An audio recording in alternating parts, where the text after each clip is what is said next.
Okay po mga guys, ayan po ang ating menu for tonight. Ayan, nagluto po tayo ng bistek ng baka. Okay, ginisa po natin sa bawang sibuyas na pabilog po. Ayan, nilagay natin ng karne na pinakuluan po at pinalambot na po natin. Nilagyan po natin ng pampalasa, toyo, paminta po at konting magic syrup. Ayan po guys. At meron na po tayong isang masarap na dinner. Beef bistek. Ayan, bistek ng baka. Ayan po guys. Charap charap. Okay, salamat po sa panunood. Ayan po guys, so. Ayan, lutuin nyo na po ito guys. Sa inyo po na may gusto po sa baka, isama nyo na po sa mga recipe nyo po ito.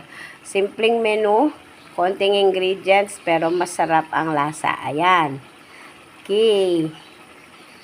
Bistek ng baka. Ayan guys, meron po siyang pabilog na sibuyas. Okay, thank you for watching. God bless!